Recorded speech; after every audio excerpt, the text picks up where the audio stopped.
Hi, everybody. I'm here with Steve Norton, and we're going to be talking about recruiter enablement. But, Steve, first of all, thank you for joining me and give us a quick introduction to you and your background. Hi, Adam. Yeah, thanks very much. Steve Norton, head of talent acquisition at Aston Martin Lagonda. Been here about 2.5 years.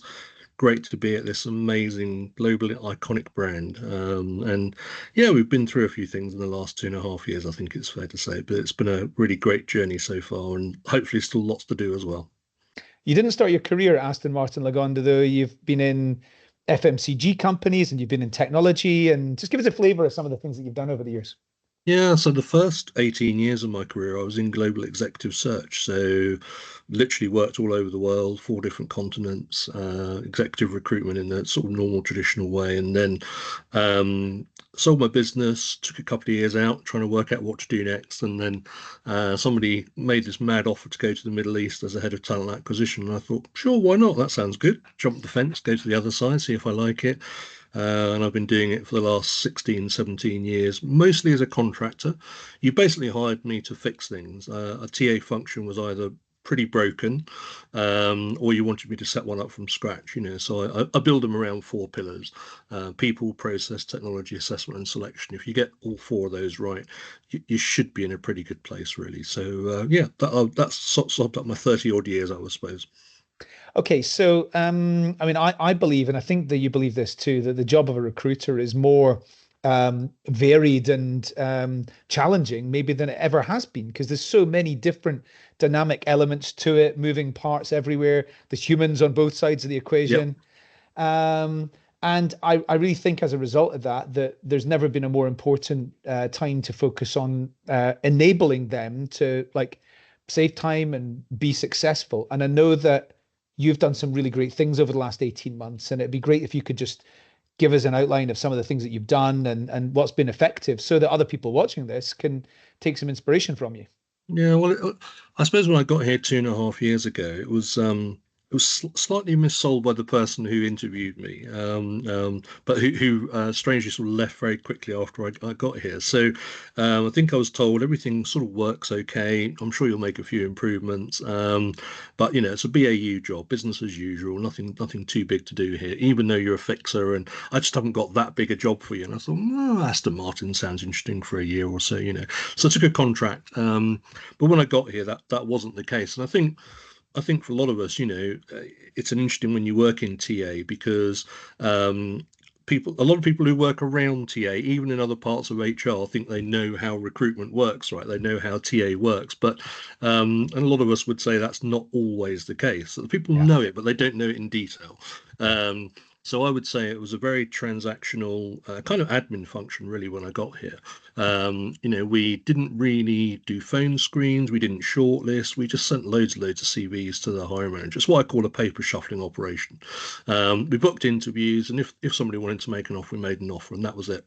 It was a pure admin function. So the journey we've been on for 2.5 years is really to turn that into a strategic sourcing function. So, firstly, the workloads were impossibly high. That's the first thing to say. You can't do any more than you were doing at the time.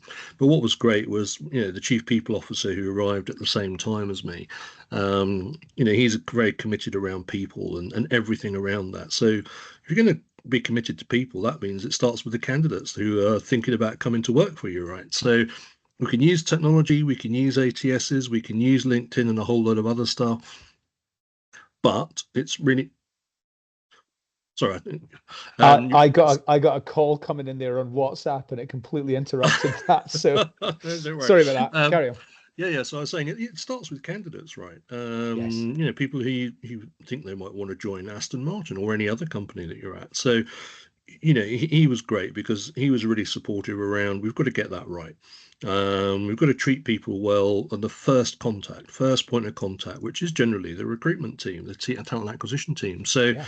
Yeah. that's really what we've done is we've moved it from this paper shuffling admin function to a really effective TA team, many more people in there, but one that's cost effective, pays for itself with agency fee avoidance and all those kind of things. So I always look at it from a very commercial point of view, having run my own business, Of course. sold my own business, then each person pays for their seat. It's really simple. And then it's easy to justify when you say, I need to do a bit more, because but if you do a bit more, if you give me a bit more money, it's not really a cost, it's an investment and we'll pay it back. So the whole interview process, the whole candidate experience, the hiring manager experience, completely different to what it was before. And it is about basics for me, but I think I'm quite shocked that more TA functions are still a little bit more like that kind of administrative function that I inherited. But it's definitely the case at the moment. So now hiring manager does a briefing call with the TA partner. TA partner takes the job description, uses a bit of technology called ad hook to create a proper job advert, not drowning in 15 million bullet points, all that kind of stuff as well. CVs come to the TA partner, they do screening calls. What we've got to this point, the point we've got to this year is basically if a hiring manager does 3 interviews, they will make a hire 9 times out of 10. So that was better than 4 last time, and I think the year before it was around 8. We had Wow. so many managers going, oh, I've only got 7 or 8 interviews to book in. And I've seen that in other places I've been in. If I don't interview about 10 people, I won't fill the role. We're doing an incredibly bad job if that's the case, I because that agree. Yeah. discretionary effort and that cost to the business is absolutely huge. And we got there in May this year. We got down to 4-1 last year, and we got to 3-1 this year. So we can confidently say when we now stand in front of hiring managers as part of our hiring manager training program that we've started rolling out, if you give us the time, you give us an investment, it's a contract between you and the business, us in TA. We'll do all this for you. We'll do all this prep work for you.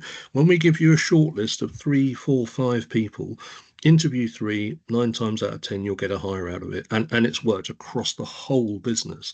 And some reasonably big numbers as well. 450 in 2022, 750 in 2023, and around 450, 460 this year, with still a few months to go, obviously. So I think that's what we've done. We've improved the candidate experience, seen Aston Martin as a really warm, approachable, it says things about your values, the way you treat people. So from contact one right the way through the whole process, it's just been very, hopefully, transformational for all of them and for our managers and for the business as well.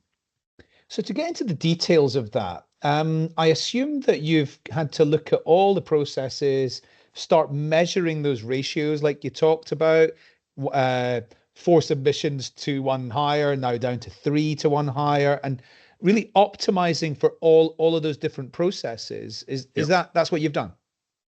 Yeah, absolutely. If you can measure it, then you can see how effective it is, and then you can measure whether you're improving it or not, right? It is all about the data ultimately. So for us, we're not validated by if we think we're doing a good job.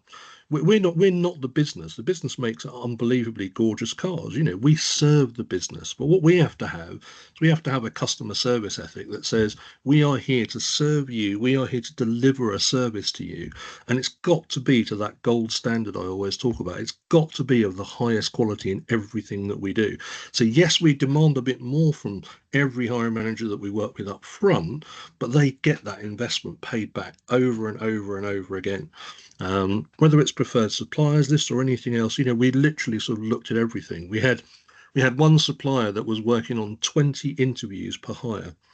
So a hiring manager was having to interview 20 people from them to make a hire, and they worked in engineering, so they had a lot of vacancies. And like I say, you get to the numbers, you look at the numbers, you're thinking, how much time is the business wasting doing that? So that supplier doesn't work with us anymore. You've got to look at the whole thing, really the whole thing, and work out what's working, what's not working, what should we be doing that we're not doing at the moment, and not for any other purpose than it serves the business better, gets better people in. We hire good people because we look after them well, and that what they get is that sense of this is a great company to work at. Look at how I'm being treated on the way in. Look at how I'm being treated in the interview process. Look at how well things run. It must be like that when I get to the company. That's a natural assumption we all make, right? And so I assume that, well, I listened to a podcast the other day in my industry, in the software industry. It was the chief revenue officer in a software business.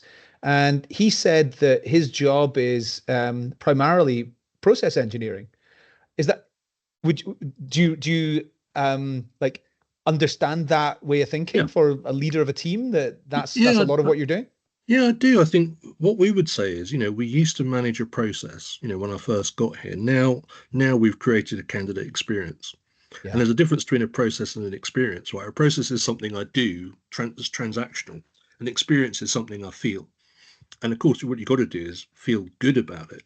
So we're conscious of the psychology around that, of making people want to join Aston Martin. We've answered the first question, hopefully, either with the advert or the agency, or increasingly the direct sourcing that we've been doing over the last 18 months. But you're trying to answer the question, why should I think about joining you? Then what you've got to do is, when people are showing that level of interest, you've got to reinforce it. Yeah, I'm glad you want to talk to us. I'm glad you think we might be a good company. And what we're going to do with you now on this process, on the run through to getting an offer, and hopefully you joining us, is absolutely reinforce it through every touch point and every bit of it that you live through. So have you, when I think about enabling recruiters, I think about like just helping them to be able to do things faster. I'm conscious that a lot of what you're talking about is like from the candidate experience perspective. Have you, but I know that you've done things to make job adverts better and make interview Yep. question banks better and things like that. Yep. The actual like enabling the recruiters bit, is Yep. that is that something that's just a natural part of like looking at the candidate experience, or has that been dedicated program as well? How have Yeah, you segmented this? there are work streams within that. So if you take Yeah, LinkedIn, right? LinkedIn, people, everybody knows. Most people would say LinkedIn works. It pays for itself. It's a great platform. Whether you're direct sourcing or using your advertising, it's always paid for itself. But for us, I'm not going to say what the number is. The return has been kind of quite unbelievable, really. mm, So you can just post your job adverts. You can wait for your ad responses. That's all great. That's not what we do. So the yeah, TA partner does a post that says, "Hi, if you're thinking about a new role, we're looking for a CRM executive at yeah, Aston Martin." And then what we do is we send that hyperlink for the job to the hiring manager. If the hiring manager has been working in CRM for 10, 15 years, they've probably worked with 20, 50, 100 CRM people. I might yeah, have 3 or 4 in my network because I did that job for them last time, and I'll yeah, connect to somebody I interview who's good. That's me yeah, building my network out, right? yeah, But who's got the best network? The yeah, hiring manager's got the yeah. best network, right? So let's get them to help us to help them to fill the job. So we just had our account review with LinkedIn. Our engagement on LinkedIn shot up by hundreds of percent across various different metrics, and all of our major competitors in automotive were really, really small fraction points. So we've moved it massively, and then we've got a advertising agency who measures engagement in our industry sector by car, and then measures more broadly engineering as well. Yeah. So we're the second most engaged social media brand on LinkedIn and other places. So you've got a tool. How do you use it? How do you execute against it? That's where you've got to get clever. That's where you've got to have put some thought into it. And we're making it easy. Here you go, Mr. and Mrs. Hiring Manager. Here's a link. Just write 2 lines, 1 line about it. Don't repost it or like it. The algorithms want you to say something. They want you to engage a little bit more. It's literally going to take you 60 seconds to write it. And then we look at the ad response rates, and then we look at the fill rates, and we look at the influenced hire rates, and they're only going one way, massively increasing. So you can just use your technology in a very basic and a simple way, or you can still do it very quickly and effectively, but have some real thought into it. What's the best way I'm going to optimize this and really get the great returns out of it, and use those people's networks and all the things LinkedIn's absolutely geared up to do if you just put a little bit more thought into it. It's such an untapped opportunity for talent acquisition teams to be able to better enable their hiring managers by doing things like send them the link Yep, rather than asking them, "Hey, could you share the job?" Send them the link because they'll yep, just we click the just send it link to and they them. can do it You just have to do 50 it yourself. times easier. Then we're rolling out the hiring manager training program that we started a month or so ago, and we'll have, over 400 managers trained by the end of next year in the business. So we'll have done pretty much the whole business by then, really.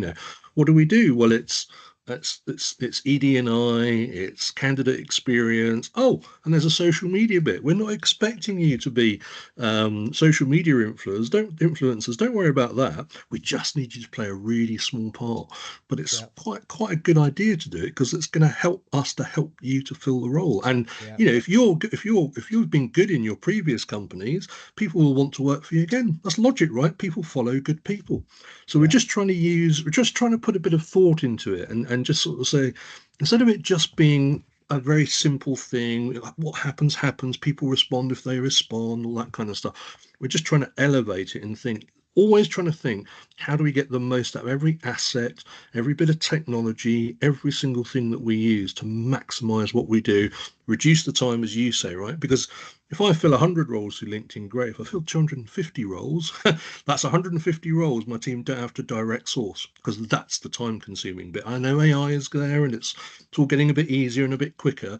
That's just us using the assets that we've got in every sense of the word around it. Yeah. Wonderful. Congratulations on all the achievements that you've had since you've joined the business. And thank you so much for taking the time to join me. It's great to see you, Steve.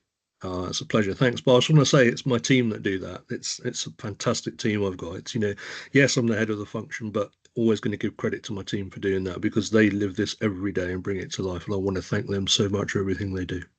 Well said.